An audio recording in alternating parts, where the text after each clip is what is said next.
Storm Awin is now developing rapidly to the southwest of the UK and Ireland and has forced the issuance of a red warning for Northern Ireland, Southern and Central Scotland.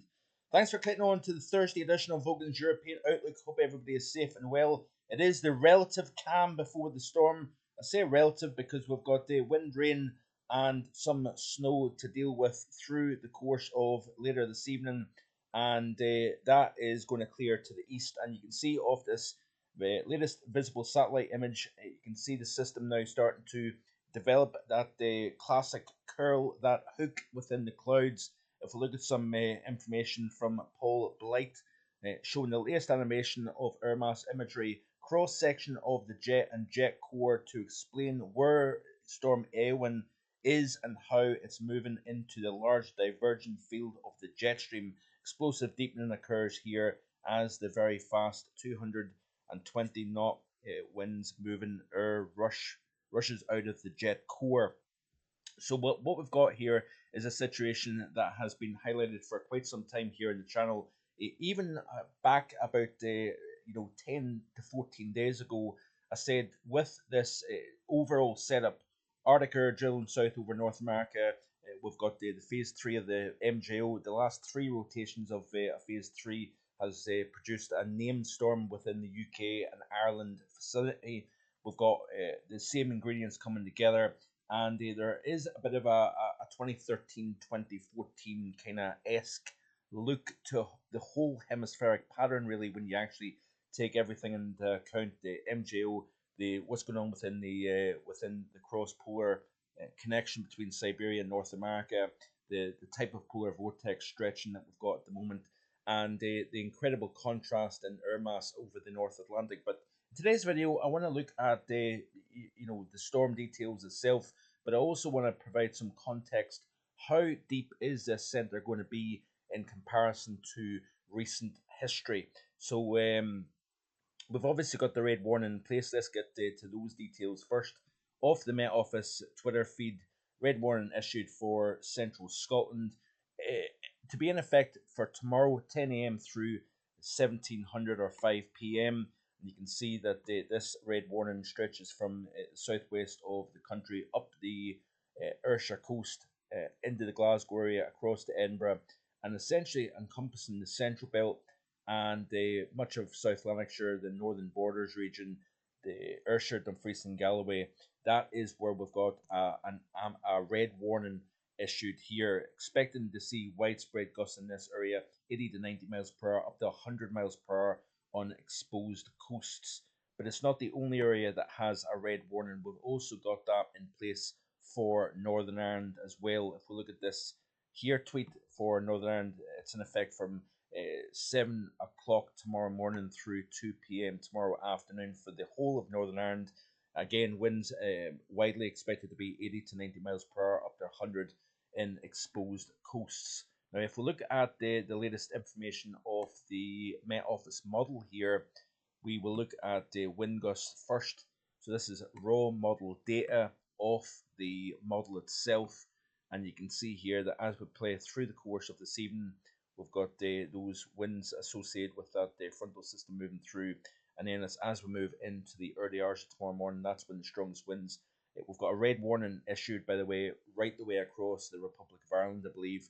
But the modelling is indicating we've got winds possibly in excess of 110 miles per hour in parts of the central Atlantic coast of the Republic of Ireland. So very, very, very significant winds, likely the strongest winds of all probably on this open, exposed Atlantic facing coast of Ireland here. And then as we progress through the overnight period, we've still got wind gusts. I mean, the modelling is indicating winds in excess of 120 miles per hour on the Atlantic coast of Ireland during the overnight period tonight. So a very, very significant situation developing initially over the Republic of Ireland.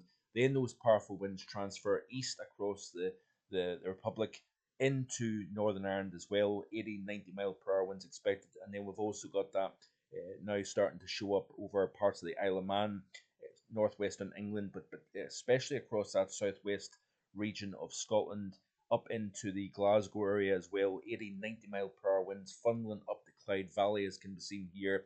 So very, very significant winds indeed. And then we've still got that core as the centre of the low is to the northwest of Northern Ireland and the Republic of Ireland, where we've got winds actually dropping off to around 10, 14 miles per hour. It's on that southern core where you've got the potential of possibly a sting jet developing, where you've got extreme winds within the mid levels of the atmosphere becoming transferred down towards the surface. That is something that may be an issue into like once we start to see daylight breaking tomorrow morning.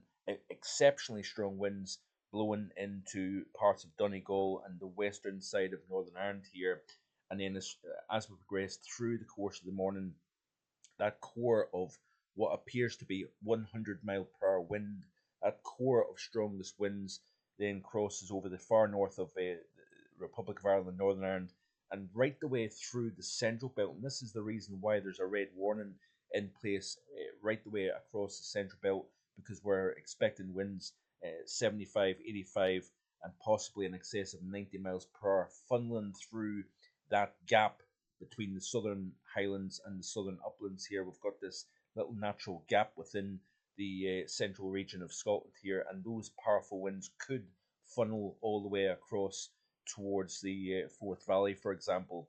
So as we continue to play through, very strong winds. This is a 13Z tomorrow, Friday, 24th of January.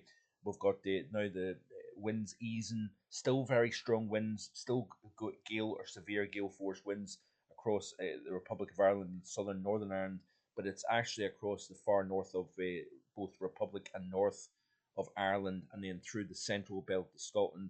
That is where the strongest winds seen by the Met Office is projecting anyway. And then once that centre then starts to transfer further northwards, we've got that core of strongest winds, albeit starting to very, very slightly weaken in intensity. Still very, very dangerous winds for sure, right the way through the Central Highlands, for example. But it's during the course of tomorrow evening we could see some very significant winds then across Central and North Highland of Scotland. Winds all the while starting to come down across areas to the south here. Very strong winds even across southern England, but nowhere near quite as bad as what we are going to see with regards to the more northern half of the British Isles. So it looks as if I've got another area of low pressure that moves in, nowhere near as strong as we move into late weekend and into early next week. So how deep is this centre going to be? According to GFS, 935 millibars is the deepest of this pressure. It passes slightly to the west of both Ireland and Northern Ireland. Play through the loop and you can see the centre moves into the Northwest Highlands at 942 millibars according to the GFS model. Looking at the ECMWF, it looks as if 939 millibars appears to be the deepest at the strongest when the system peaks. Again, the strongest winds transferring across the Republic of Ireland, Northern Ireland, southern and central Scotland, West Highlands. That centre, like the GFS, then kind of transfers northeastwards over the West and North Highlands. We could see some significant snow on the backside. Then if we move on to the icon model here, 945 millibars appears to be the peak of the system according to this model. Again, the centre transfers north up right through the Minch, as can be seen here at 946 millibars, and then lifts north. And then finally, looking at the arpege model, 940 millibars appears to be the deepest of this system here. And again, taking a similar track to the icon, moving essentially up the west coast or through the Minch between the Outer Hebrides and mainland Scotland. So, in terms of how this stacks up, we do have an article that is on my website that I wrote looking back at the strongest storms since 1987 to 2023. I've still to update this, but I want to talk about this event in particular. The storm of December 23rd through 24th of December 2013 is the year.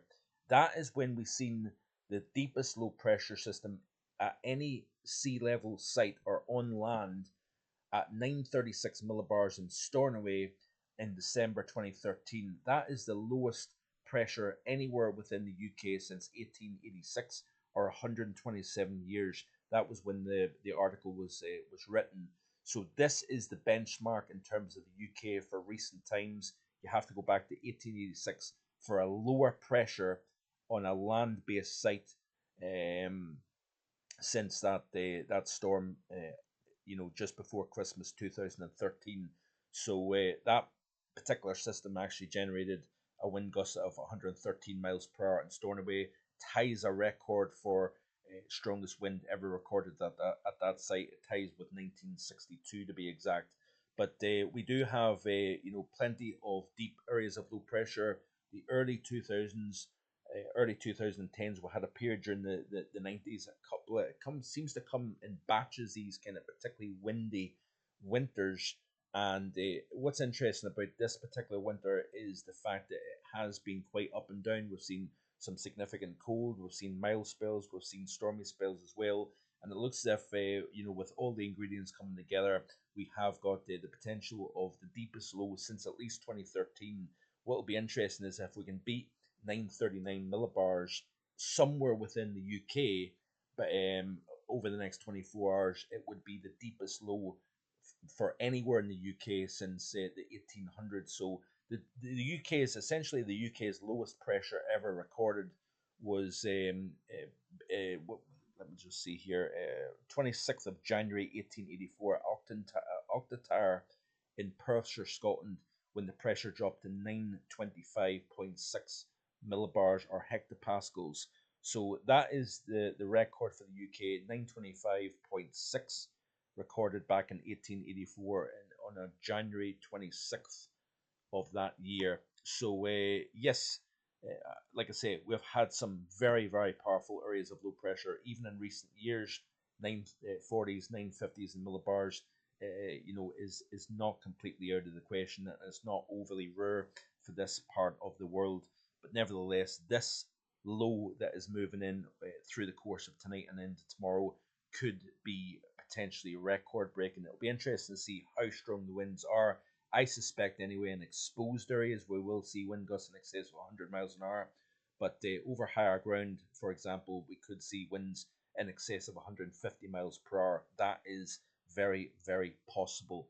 So a dangerous situation coming up over the next 24 hours. Keep it right here on my YouTube channel. I'll be keeping you up to date as best I possibly can. Stay safe and be prepared, folks. Bye-bye.